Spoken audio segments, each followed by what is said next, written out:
lock in.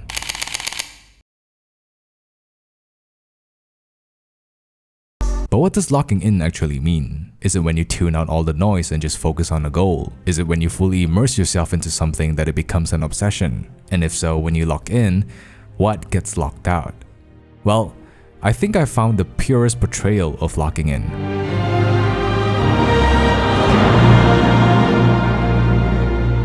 The Climber is about rock climbing. No, The Climber is about climbing mountains. No, The Climber is about a guy who saw a mountain and said, yeah, that looks like a good way to ruin my life. Yes, this guy, Kato Buntaro, a Japanese mountaineer that climbed some of Japan's most rugged and dangerous alpine routes, all by himself. I can't even climb a ladder without someone holding it.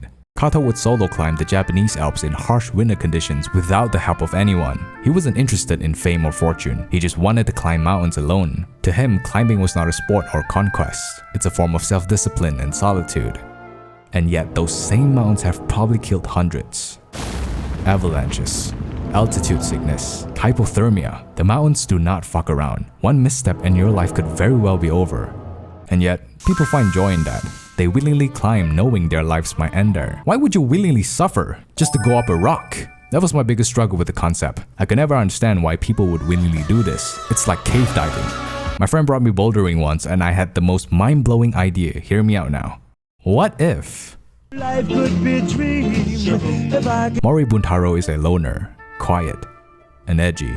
He doesn't say a word after transferring to his new school, so the class bully starts gripping him. He might have liked it. He ditches class, sleeps on the rooftop. This cannot be edgier. In fact, the first 2 volumes are like your typical shonen manga. Quiet kid in school, he gets bullied, bully threatens him so he climbs a school building. What?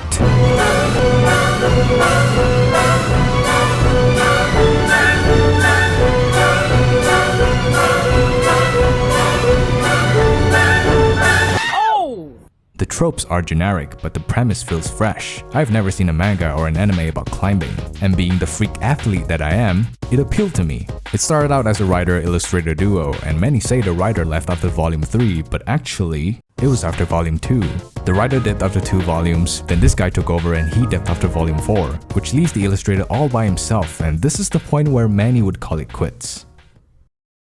But Shinichi Sakamoto locked the fuck in. He had the vision to elevate the story and the skill to carry it alone. Shinichi Sakamoto might be Kato Buntaro in a way. He knew what he wanted to do and took the chance when everyone left. From volume 5 onwards, he was doing it solo. There are panels with surreal symbolism diving into Mori's mental state. He's not just gonna draw an avalanche, he makes it feel as if buildings came crashing down. Layouts of cinematic mountains pan out with breathtaking realism. There are pages of just pure art. How the fuck is this a manga? I want the readers to picture the most beautiful sunrise they've ever seen. I need sound, I need music, but it's a manga. They can only see it, so I'll just draw an entire orchestra.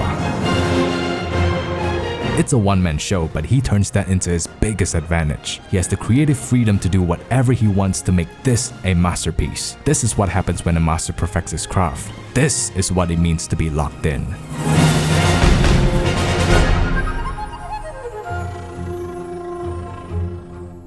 So the illustrator became the author and the story took a turn. They ditched school, they ditched competitions. It was no longer a generic sports manga. They're risking their lives now. This is volume 3. That's when it gets good. Climbing became more than just a plot. It's now a metaphor for isolation, obsession, and self-discovery. That's what Sakamoto had envisioned. The story took a time skip and Mori went from scaling school walls to aiming for the deadliest peak on Earth. K2, the second highest mountain after Everest. But many have succeeded in climbing K2, so mountaineers came up with this brilliant idea. Get this, K2? East Face. It's basically a new mountain. Yeah, let's climb the side that's far more dangerous, with the summit untouched by mankind, where the routes are practically vertical. In the blink of an eye, you could be trapped in a storm, constantly being threatened by avalanches and rockfalls. The mountain is a place where you give your life. Nah, I'ma just stay home, you know, make videos, watch anime. This is where the author gets really serious about climbing. For the rest of the manga, it's about him climbing the east face and facing all sorts of adversities along the way. They ain't fucking around with the mountains. This guy knows what he's saying. There's mountain climbing terms. You're gonna know what belay and bivouac means. Belay, okay. Sorry. The story got good, but Mori still dead silent. I hated Mori. He couldn't say shit to save another. He's a lonely character that gets pushed around just because he can. He is pathetic.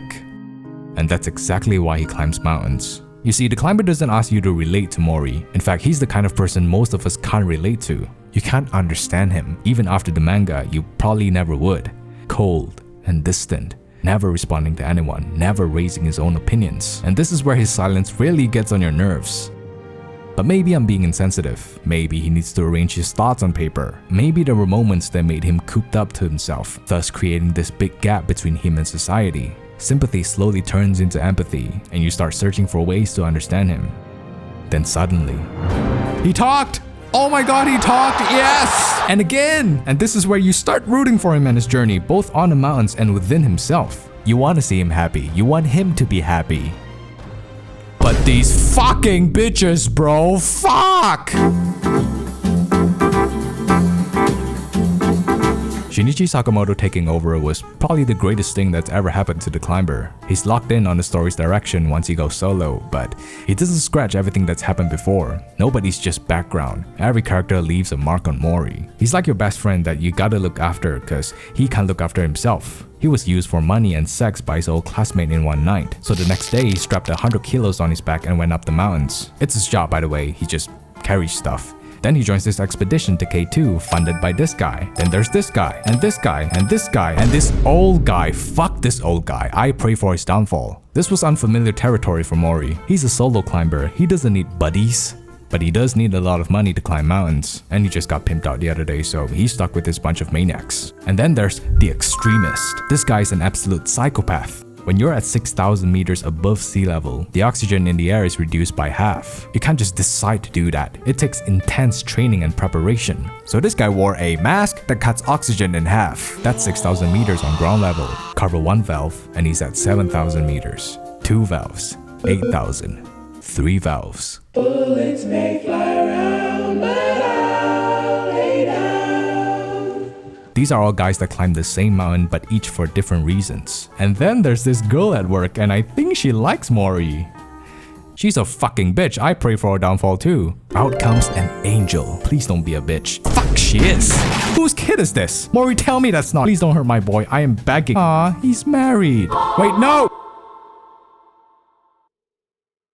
Climbing is like gambling. That's the conclusion that I've drawn after 3 minutes of brainstorming. It's risky, it's dumb. They even said it themselves. It's unproductive and meaningless. Mori thought about it as well. There was a page of him just re-evaluating his life choices. He went over why he climbs mountains and what it is about them that he liked. Is it worth risking his life for? You could be happily climbing the mountain one day and fall to your death the next. And after all that, are you still willing to go down that path? But the answer was never clearer. He'd do it in a heartbeat. Now I want you to take that mindset and put 50k on black. When you want something, you almost always have to give. This is the cost of locking in. You sacrifice something else. The juiced up bodybuilder gave away his time and erection for that hawk of a body. The pro gamer sacrificed hours playing with tryhards just to be a greater tryhard. The YouTuber spent days editing just to keep you entertained for 10 minutes. It's always a give, but not always a take. So why still do it? Why bodybuild? Why game? Why edit? Why gamble? Why climb?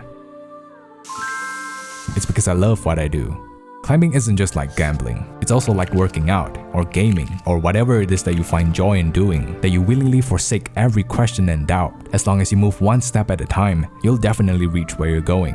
It ain't about how fast I get there. It ain't about the hoes waiting on the other side. It's the climb. Or whatever Miley Cyrus said. It's not about reaching the summit, it's about who you become on the way up. Some do it to prove something. Some do it to escape reality. Some do it to be rich as fuck. But you do it at your own pace, your own reasons. Mori Buntaro is Kato Buntaro through the author's lens. I hated Mori, but came to understand that we're much more alike. He's just slightly more psychotic. He's not lonely, he's alone. And he likes it that way. You're gonna question the things he does, the lengths he goes, the sacrifices he makes. Was it really worth abandoning everything for? This manga is the purest portrayal of locking in. You lock in so hard that it doesn't even make sense. Nothing really matters anymore. Not the world, not your family, not even yourself. It's just you, in the moment, doing what you love. The mountain is your dream that isolates you, demands you to sacrifice a shit ton, and may never even reward you. That's why most never climb. People are not gonna understand you, and you're bound to let some people down, even yourself. But you're gonna climb that mountain. I feel to be at the pinnacle of any game, you've got to be a little bit gone. The bottom line is, no one's coming. Who's gonna carry the boats and the logs? It's not over until I win! You've got to be almost insane to your craft. Not a lot of people can understand that.